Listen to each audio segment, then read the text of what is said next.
Hello and welcome to the Green Bank Network webinar series. My name is Rob Youngs from the Coalition for Green Capital, and today we are very lucky to have be joined by Jeff Deal of the Rhode Island Infrastructure Bank. He will be talking about their Efficient Buildings Fund and innovative approaches to financing energy efficiency and clean energy in buildings and publicly owned assets, including local municipalities. We'll hear about how they launched their fund, its structure, and lessons learned in the process. We're very excited about today's presentation, so thank you for joining us. Also, I want to note that today's webinar is part of our Muni mini-series focusing on financing clean energy in cities and local jurisdictions. And so our next webinar in this series will actually be held on January 17th, and will feature speakers from the Institute for Sustainable Communities, the new DC Green Bank that's being launched, as well as the Coalition for Green Capital. And that webinar will cover key lessons learned for city and local level green banks, and also ways to get support if your city is interested in exploring a green bank program. So be sure to check out the Green Bank Network website under events for more details on that. And again, the date of that next webinar is January 17th.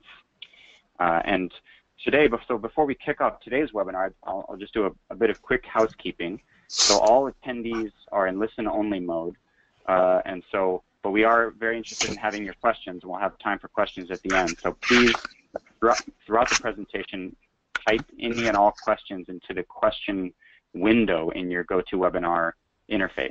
So just type them in there. We'll gather up all the questions throughout the presentation and save them until the end, and then we'll pitch those questions to Jeff. So be sure to type those in throughout the presentation. And yeah, before we get started here, I'd like to do a brief introduction to our speaker. So Jeff Deal is the Executive Director and CEO of the Rhode Island Infrastructure Bank. Jeff has over 35 years of experience in public finance, and prior to his role at the Infrastructure Bank was the managing partner of Strategic Sovereign Advisors, a consulting firm advising governments and financial institutions. Before that, he's held various senior positions at HSBC, a global financial institution, including Vice Chairman of U.S. Public Sector and Global Head of Public Sector Banking. Jeff holds a BA and an MBA degree from the University of Michigan. And with that, I will turn it over to our speaker, Jeff Deal. Thank you, Rob. I hope everybody can hear me fine. And good afternoon and good morning to everyone. Thank you for joining us today. Sorry we started a little bit late. That was my fault. I was at the Public Utility Commission hearing on the energy efficiency plan and discussing some of the questions that the Commission had about our Efficient Building Fund, which I'll be talking about today. The title of today's presentation should be Efficient Building Fund, Saving Taxpayers Money Through Public Clean Energy Project. And what I will do is give you a little bit of background of the Infrastructure Bank, and then get right into some aspects of the program. I was very pleased to have been in Washington yesterday for, I guess, what was a kickoff meeting of the Green Bank Consortium. The Infrastructure Bank here in Rhode Island is in many ways Rhode Island's Green Bank, although we have a bit of a broader mandate than many of the green banks that are energy focused. We're a quasi-state agency that manages investments in local infrastructure. We've been around for about 25 years. About 2 years ago, our mandate was expanded dramatically, and we were renamed from the Clean Water Finance Agency to the Rhode Island Infrastructure Bank. We manage 4 programs of infrastructure investment: water and sewer, road and bridge, brownfield remediation, and energy. And within that energy is both efficiency and renewables. And our mission in life is to mobilize private sector funds, which is combined with our institutional capital to provide a lower than market finance to our customers. As I just said, our business model, sorry, I guess I'm in control and I will move forward. So our business model is to leverage public sources of capital in the private capital markets to the greatest extent possible. So we are in many ways a public-private partnership, although not in the more traditional sense, but clearly we are mobilizing private sector capital into our markets. We operate what we call a pool finance model, where we take a number of smaller projects, smaller loans that we make, we pool them into one large transaction, and then we finance that larger pool. And that gives us a lot of benefits in terms of the credit rating and effectively doing more with what we have at a better credit rating and a lower interest cost. So we issue bonds or borrow in the bank market, tax exempt predominantly, to again further lower the cost of funds. All of our programs, we work with a partner in the government that provides the technical expertise and also runs what's called a project priority list. That's a transparent grading of all the projects that make an application so that we divorce the politics and the location from the project and look really only at the merits and the economics of the transaction. We feel that works quite well with regards to prioritization of our capital on again on the merits of the projects. Give you a sense of what our revolving loan fund model looks like. We'll talk about this in a little bit more detail when we talk about the efficient building fund. So the revolving loan fund managed by the Infrastructure Bank has equity capital. We issue bonds to bondholders. We use those funds to disperse against loans that we make to a pool of borrowers who then enter into the construction contracts. Our income from the loans is what secures the bonds, that plus the equity capital. We try to structure our transactions so we can actually also lend the equity capital as opposed to doing loan loss reserves, although some of our transactions do have a loan loss reserve. In our clean energy financing portfolio, we have three distinct client bases. One is municipalities, state colleges, and other quasi-state entities. And we can deliver clean energy financing through three programs that we have in that space. One is the Efficient Buildings Fund we'll talk about today. One is our Clean Water Revolving Loan Fund. We do have the capacity to lend to energy efficiency in renewable projects and wastewater treatment facilities. And also our Drinking Water Revolving Loan Fund, which is also has the capacity to lend into green projects and energy efficiency in renewable energy in drinking water operations. We also have a commercial program, our Commercial Property Assessed Clean Energy, or CPACE. Possibly that will be for another webinar. And we've also been tasked with establishing residential energy programs. We do have legislation in Rhode Island for residential property assessed clean energy, RPACE, and we will be looking to develop a residential program at the beginning of 2018. But now I want to talk more about the Efficient Building Fund and how it operates. First and foremost, we operate within the policy of the state of Rhode Island, and the state's goals broadly are to lead by example in looking to, in state buildings, reduce energy consumption 10% by fiscal year 19 from fiscal year 14. The governor's also made a very aggressive plan of the installation of 1,000 megawatts of renewable energy in Rhode Island by 2020. Currently, we're about a quarter of the way there, about 250 megawatts. Also, there's a clean energy jobs target of creating 20,000 clean energy jobs by 2020. So this is the broad policy under which we're operating our energy programs and the Efficient Building Fund in particular. And what are the challenges that our local governments are facing? Clearly, many, given the age of Rhode Island and many of our cities and towns, local governments have old, uncomfortable, inefficient buildings. Like many municipalities, we've got very tight local budgets and competing interests for funding. And we also have a history of deferred maintenance. I don't think that's unique to Rhode Island, but certainly that is one of the challenges that we're facing here.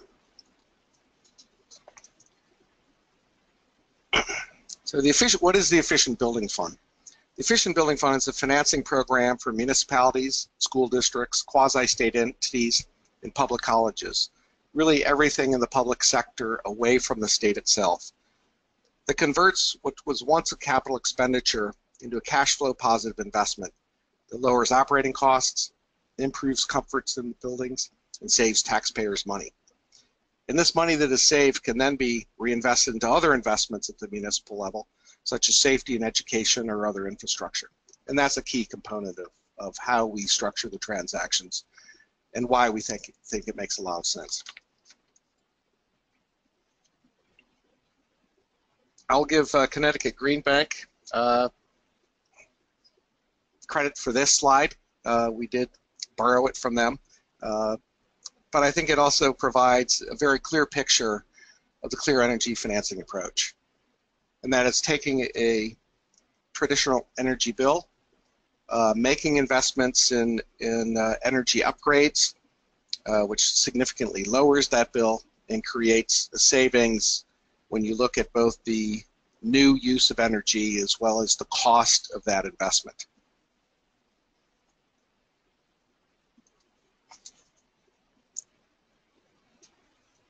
How does it work?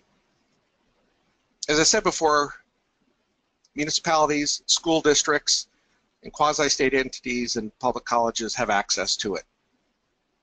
It is designed to be a cash flow positive investment that pays for itself over time and creates excess cash. What is eligible is all kind of energy upgrades. So it's not just focused on one area. We provide a below market rate of financing. In our first round of Efficient Building Fund, we were able to provide municipalities with a 15% reduction from their market cost of funds. In the second round, we were able to improve that to a 20% reduction in market rate. And the way that works is that communities, we determine what their market rate of interest is, and we're able to reduce that by 20%. So greater savings for the lower rated municipalities, less savings for the higher rated, again, because they're borrowing at a better rate already. This is not a equal interest rate. It is based on the market rate of interest and providing a savings to those communities. We structure the transactions so that the energy and maintenance savings are greater than the annual debt service. Typically, we lend for as long as 15 years. As I said before, this saves taxpayers and local governments money, as it's a cash flow positive transaction.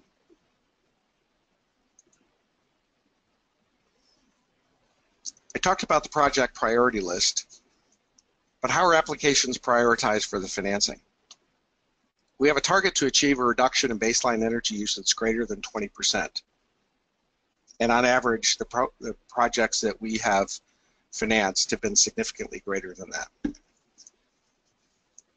We also look to provide comprehensive transactions, both electric heating and cooling, and combine transactions in a way that it's not just lighting, it's not just heating, cooling, but we want to look at the comprehensive, and in many ways use part of the short-term payoff improvements to support the longer-term, deeper energy retrofits. We also look at the installation of renewable energy measures, the energy output, and the price per watt installed. Also key in this is readiness to proceed. We want to finance projects that are ready to go today, not down the road, and get the money out the door and shovels in the ground as soon as possible. When we first started this program, we partnered with National Grid, who is the utility here in Rhode Island, to provide free energy audits to communities. We used ERA funds to do that, and that was received quite well. However, one of the things that we noticed is that many of our smaller towns, and frankly our quasi-state agencies as well, didn't have the technical expertise to really look at what the audits were telling them, and really also to prioritize projects in the towns. So rather than pay for for audits, the Infrastructure Bank used its capital to hire a consultant, or consultants, frankly, and provide their services free of charge to local communities and the other customers of the Efficient Building Fund.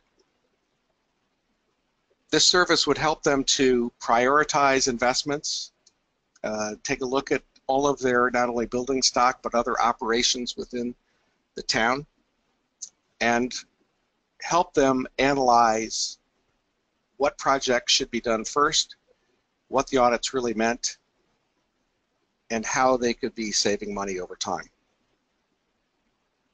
They also helped with their procurement assistance.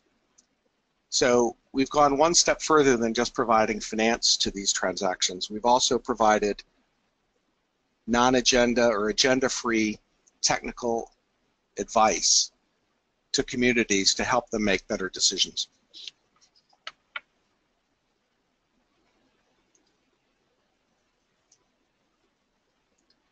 What are the reporting requirements that we impose as part of these transactions?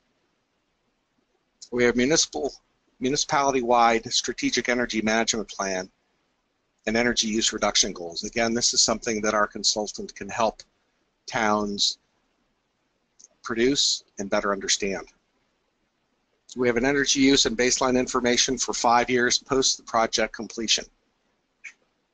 And in fact, we've provided technical consulting engineer to the Office of Energy Resources in the state to assist them in ensuring that projects are completed to spec. We also produce renewable energy dashboard, and we also require, because of the nature of the finance, annual audited financial statements of our customers. That's really no different than any other lending. And let's look at the transaction process. So again, a review of facilities within the town, audits on those facilities, and what investments make sense. Is it lighting? Is it solar? Is it insulation, windows, HVAC systems, programmable thermostats, full gamut. An application is then made to the Office of Energy Resources, who is our state partner in this program. The Office of Energy Resources then creates that project priority list.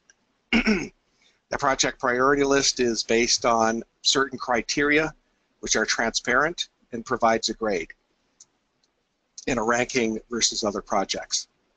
This really only comes into play would we have insufficient capital to meet all of the demand. And to date, we've not faced that situation. We use that project priority list to engage with communities who make an application to us for the financing of those projects. And again, we would take a look at that project priority list and determine how much of it we can finance. As I said before, if we don't have sufficient capital, we would then have to make a difficult decision and postpone the transaction until subsequent periods. We've been fortunate that we've had sufficient capital to meet all demand.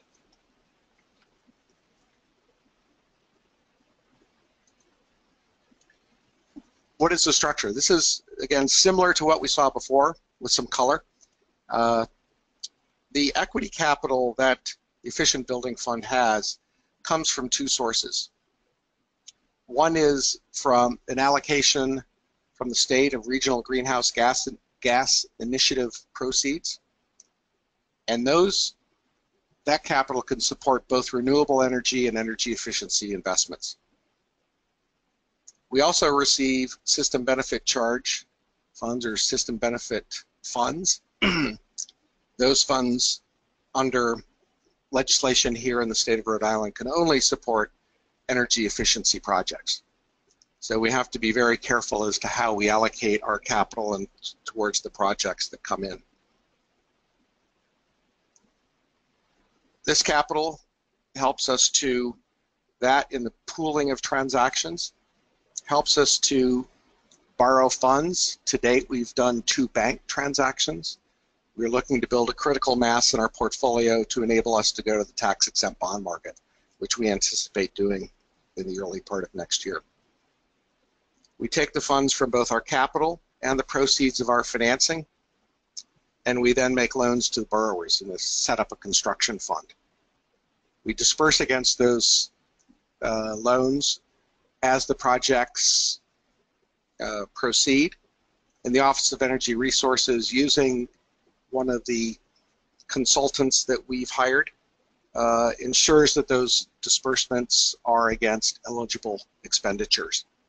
And of course, our borrowers make payments to contractors versus invoices. We secure the lending, or our borrowings, with both that pool of loans and the equity capital. So in reality, the Infrastructure Bank is not exposed to non-repayment, although in our history of all of the transactions we've done over 25 years, we've never had a default. So we've secured the bondholders with both the capital and the loans, and the Infrastructure Bank is not exposed to credit loss away from the equity capital that's been put into the program.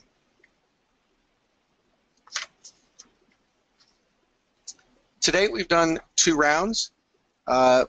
We've lent over $28 million and invested in projects, split roughly 55% energy efficiency, 45% renewable energy. We've made investments in 10 different municipalities and 35 buildings. And we anticipate that that will grow as we've seen the pipeline going into next year.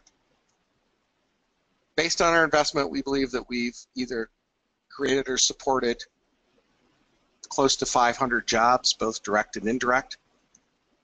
And most importantly, communities have saved over $30 million over the financing life. Some of the projects have a useful life greater than the financing. But over the financing of 15 years, there's a $30 million net savings after debt service that's been returned to these municipalities. Again, that's $30 million that they can reinvest in other projects that demand the attention of the town.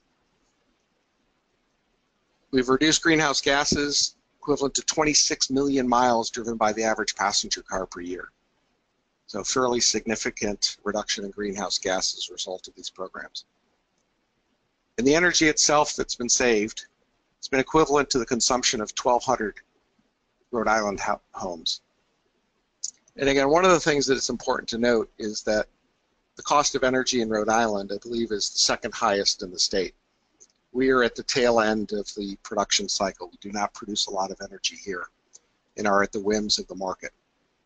So it's even more important for us to be focusing on this as something important to the state that not only reduces greenhouse gas, but creates jobs, saves money, and increases economic development. Talk about a couple of different projects that we've done. These are 2 of my favorite. I've been to visit them both. First is a maintenance garage in Providence. You go in, there's 40-foot ceilings, 30-foot doors. They repair ambulances, fire trucks, police cars. It had an ancient boiler with radiators in the ceiling. So in the wintertime, you can imagine that it was not a very fun place to work. Cold, vehicles coming in with snow, doors open predominantly with just the plastic. They installed an ambient heating system and programmable thermostats in new boilers and reduced their energy and maintenance costs by 27% at this project. But even more importantly, they significantly improved the working environment for the workers. No longer is the heat all up in the ceiling, but is really directed at where people are working. And so not only did they significantly reduce their energy and costs, they also improved the environment for the workers. Another project that we're quite pleased with is the Edgewood Highland School, an elementary school in Cranston. It was built in the 1960s. Despite what it says on your presentation, it was only one zone heating. There was no cooling. They installed HVAC controls, modern blowers, programmable thermostats, changed the lighting, and they reduced the operating costs in the school by over 40%. But even more importantly, it created a significantly improved environment for learning. You can hear the teachers now. The blowers aren't overcoming them. All of the rooms are in a moderate temperature. You don't have one that's too hot, too cold, as you often find in buildings that age. And the air is cleaner because of the filters that were installed. So again, reduced operating costs by over 40%, but significantly improved the health and learning environment for both students and teachers. So again, we're very proud of that project, not only from the energy saved, but also the changes it had in the environment of the school.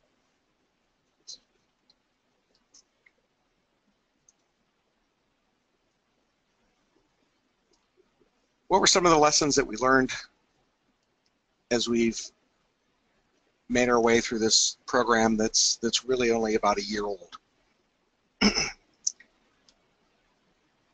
Energy audits and a non-agenda driven procurement assistance, in other words, our consultants, is highly valuable to driving demand. It makes management at towns, quasi-state agencies, and other customers more comfortable with the data they're seeing and the prioritization that they're hearing from their staff. One of the challenges continues to be that although these are cash flow positive projects, it's still debt finance. And because you can't, it is difficult to secure savings in the way that you can secure revenue to repay a loan, it still has an impact on local budgets and debt capacity. And that's one of the issues that we continue to face both with local communities as well as with the rating agencies themselves, is that this is still a debt finance program. And while it does create positive cash flow, that can be a significant barrier to adoption at the local levels. And we spend a lot of our time around that conversation of, although this is debt, in some ways it's good debt, is it's creating a positive cash flow that can be then reinvested into other projects. One of the things we've also learned is that it is important to look at comprehensive and bundled transactions. Not just focusing on the quick payback of LED lighting, but using that quick payback to also help finance, in many ways, the longer payback improvements that drive more of the deeper energy efficiency retrofits and create, on a long-term basis, a cash flow positive transaction. We've also looked to combine this program with some of our other programs. In fact, we worked with the City of Newport to install renewable solar panels on the wastewater treatment facility, which was financed in a combination of both our Clean Water State Revolving Fund as well as our Efficient Building Fund. And again, how can we be more effective at combining programs available that we have as well as other incentives and programs available to make a difference. The other issue, of course, is something that's always faced in terms of lending in the municipal tax-exempt market, is various tax incentives in some of these programs, investment tax credits, accelerated depreciation, and how can we help to utilize those to lower the cost. But that's one of the things that's very difficult, and frankly, we have a hard time within the Efficient Building Fund, and one of the things that we're focused on. But again, that's to a great degree the nature of lending in the municipal space. But with that, I will wrap it up and answer any questions that the audience might have. Thank you very much, Jeff. That was a great presentation, great overview of of the Rhode Island Infrastructure Bank and of the Efficient Buildings Fund. Thank you so much for that. And we've got a few questions coming in here, and if folks can continue to type them in, that would be great. The first question here is, well, there's actually sort of two that are sort of related, so I'll ask them kind of together here. So could you speak a little bit more about demand generation? Was it all via the audits or a contractor network? Were you always seeing sufficient demand? And a related question is, how much time did it take to originate and develop the first pipeline of investment opportunities for the fund? I guess I probably should have written that one down. It was long. The Efficient Building Fund was really conceptualized in the late summer, early fall of 2015. So really starting from scratch. And that was when the Clean Water Finance Agency was reconstituted as the Infrastructure Bank. And we were tasked with a number of things, of which the Efficient Building Fund was one project. So the Assembly gave us capital, which was system benefit charges and RGGI proceeds. They also provided local communities with the capacity to issue general obligation. That's one thing I didn't talk about. Issue general obligation debt without having to go to the voters, although some communities did do that for the political cover. So really, we went from roughly July, September of 2015, create the program, partner with GRID, offer the audits, touch base with every one of the communities, and we financed our first round of projects, which was about $17 million in late spring, early summer of 2016. Marketing on this has really been, because of the limit in Rhode Island, you have to appreciate that we are only 39 cities and towns and a handful of public colleges and quasi-state agencies that we can lend to. So maybe 10 to a dozen more. From a direct marketing approach, that's fairly easy to do. And so it's really been more about direct engagement with communities and partnership with GRID in providing the services of our consulting engineer. You also have to understand and appreciate that the Infrastructure Bank, because of our clean water and drinking water programs and our municipal road and bridge program, we're already engaged with cities and towns on multiple fronts.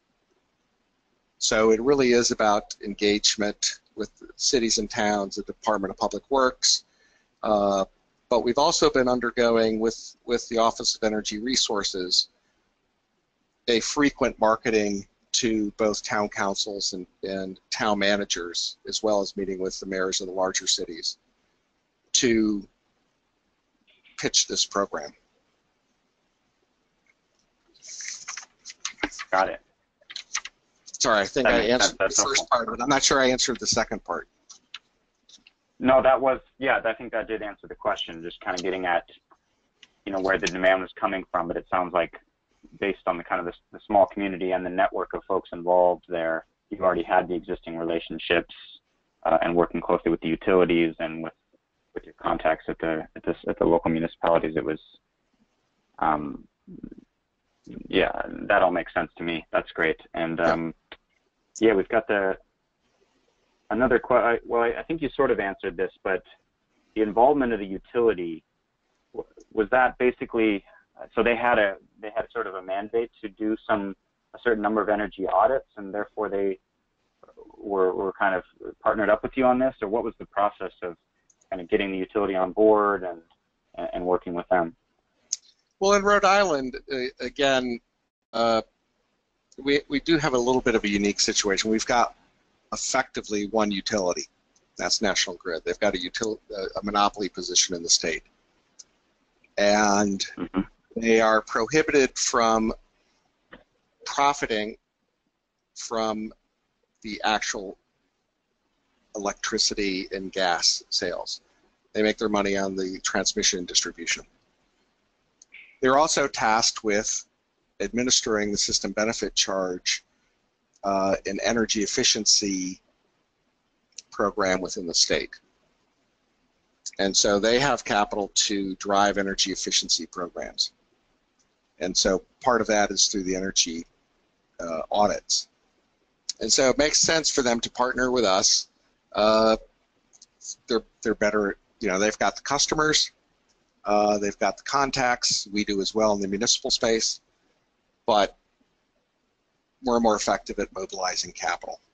And so it was a natural partnership, and in fact it's grown as we've gone in the second round because the allocation of system benefit charges to us, which is now part of the overall process, not legislated, makes sense because, frankly, the programs such as the Efficient Building Fund, by nature of it leveraging the capital that comes in, we can achieve more with less.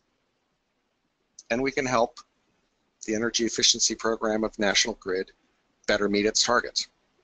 So there's a natural and positive partnership because, again, we have the expertise in leveraging capital and making the loans. Grid's got the technical expertise and is already engaged with these customers as their customers as well. So again, we have a very good working relationship on that front. Perfect. That's helpful. Thank you. I had another question here. It sounds like in order to offer the low rate that you guys do, it's based on this kind of the strength of Rhode Island Infrastructure Bank's balance sheet, and as well as the municipal borrowers that you're working with. I think you covered this, but there's no incorporation of the energy savings or reduced operating cost in the underwriting. Is that correct? And has there been any work, like direct work with the credit agencies on this, or any future thinking on that? Well, let me clarify one thing. Our balance sheet is not part of this transaction. Oh, interesting. Okay. So this is kind of the pooled financing concept, which is something we've been doing for a very long time with our water state revolving fund programs. It's set up on the same basis. So how can we offer a below market cost of funds? Part of it is because we have capital to capitalize the transaction, and we want to be self-sustaining, so we want that capital to be returned. But again, because of the nature of the capital and the nature of the infrastructure bank, we are not profit maximizing on a return on that capital. We do want to get it back. We need to pay the bills here. So we do have fees that are on that provide a return on that capital. We use the pool gets diversification because it's, and we have a variety of ratings, everywhere from BBB to AA, and in one case, AAA.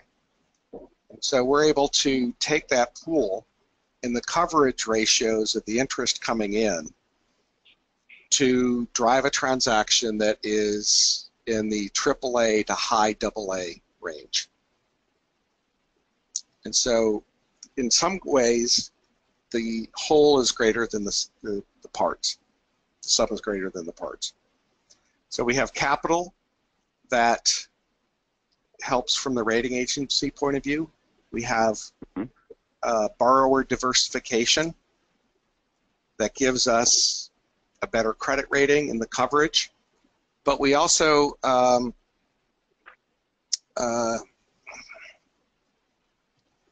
so between the capital, the fact that we issue securities or borrow money from a bank at a higher rating than the individual components enables us to lower the cost of interest from where they could borrow in the market itself.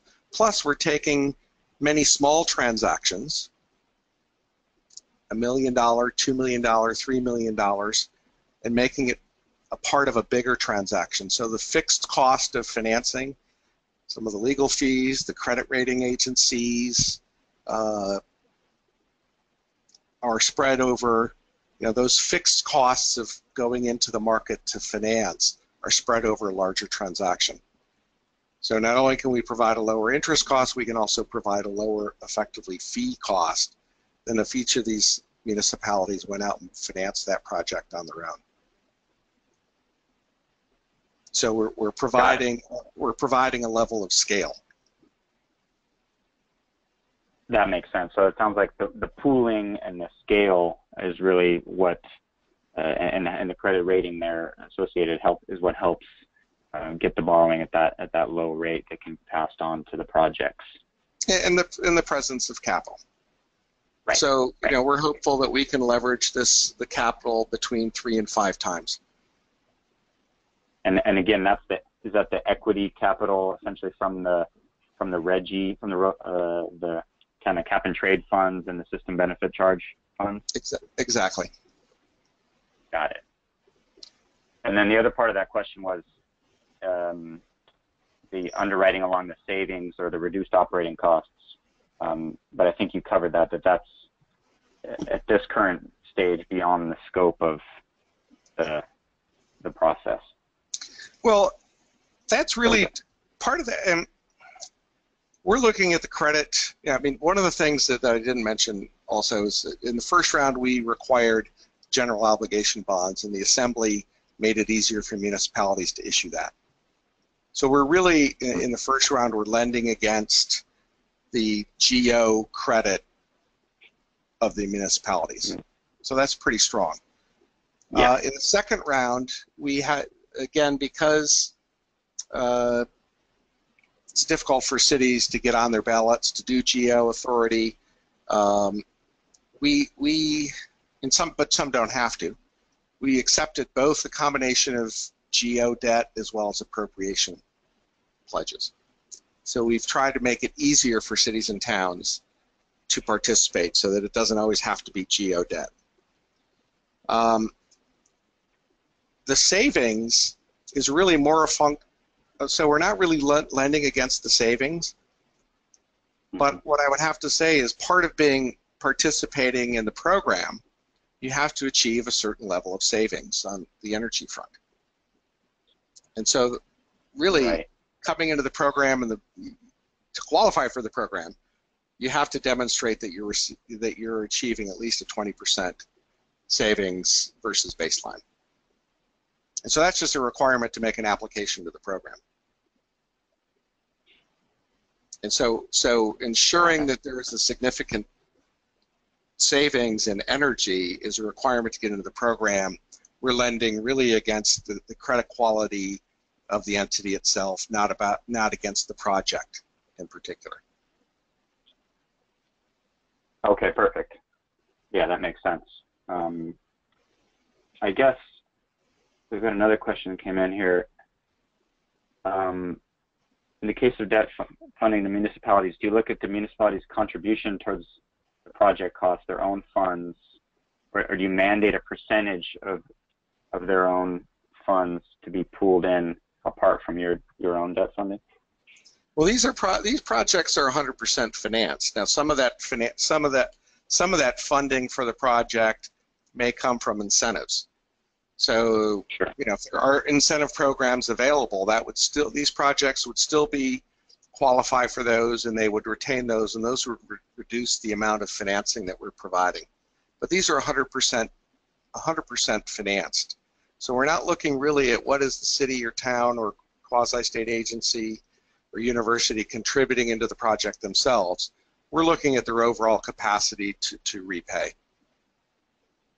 And so our analysis is really on a broad credit analysis of the community and how this project would impact that.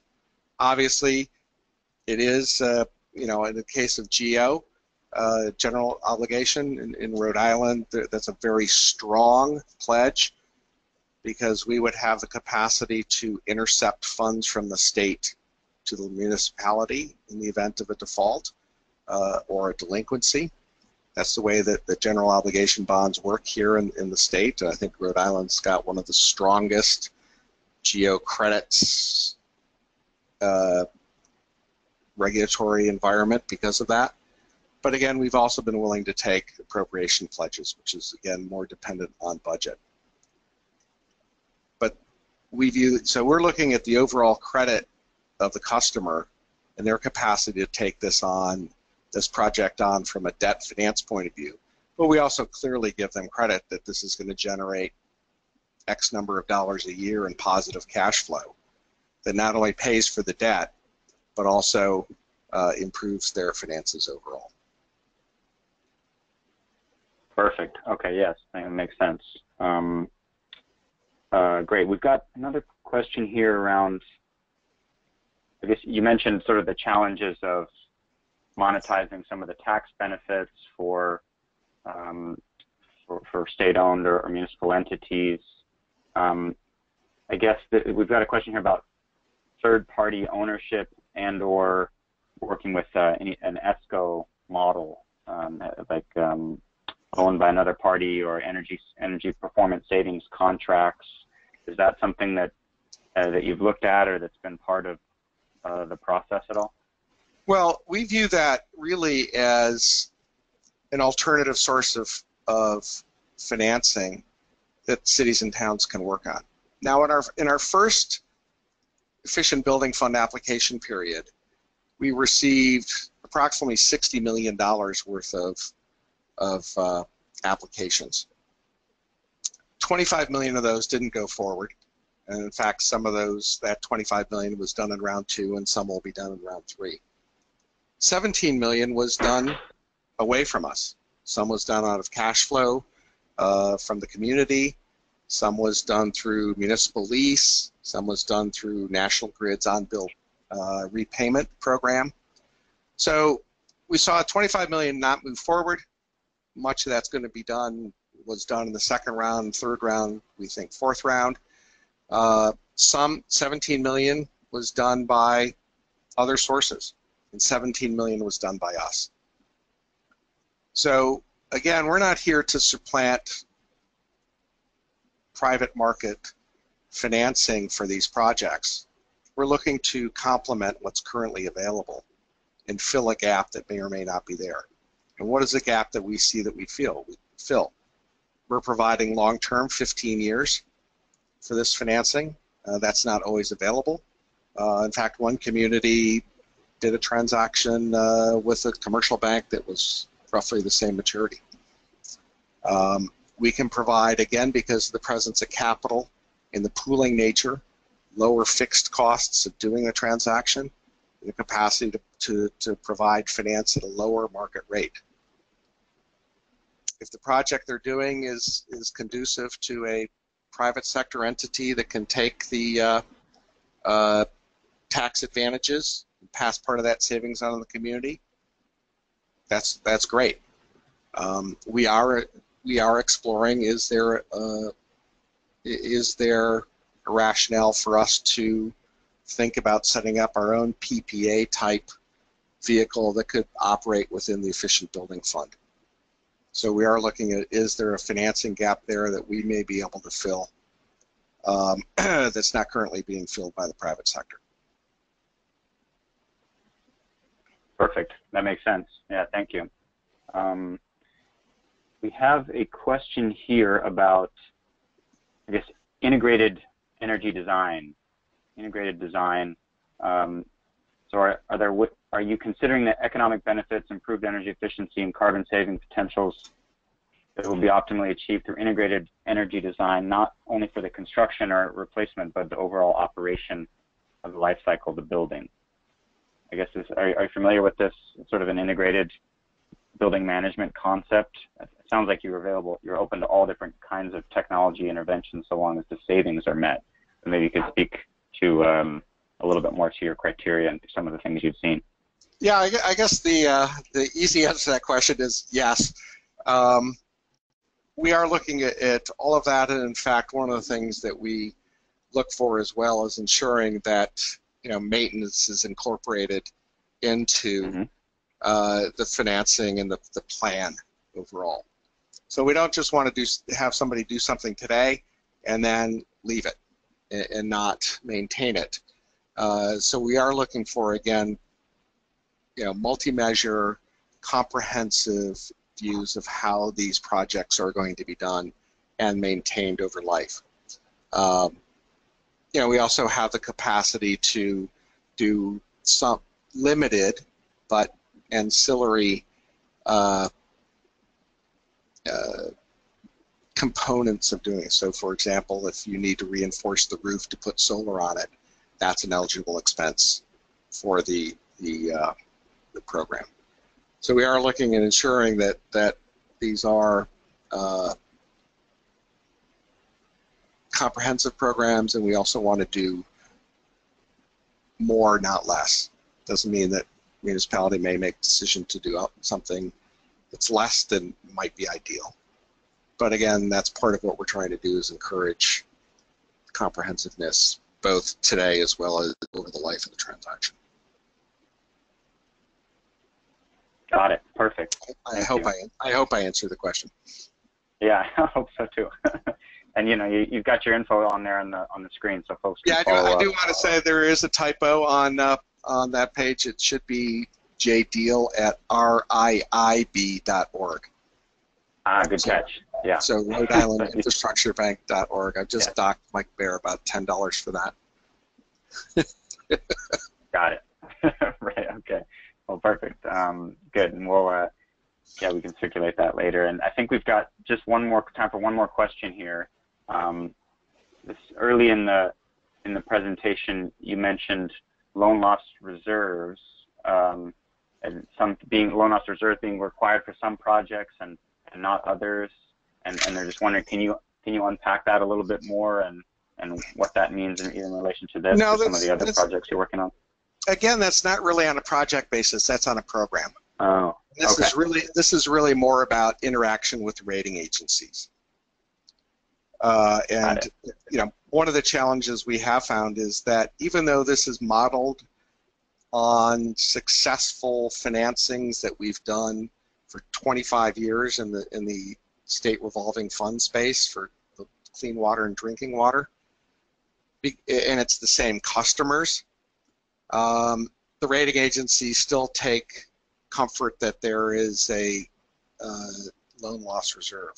We would rather see the loan loss reserve being made up of lending into projects, which one creates a greater return than investing it into, U.S. agencies or treasuries.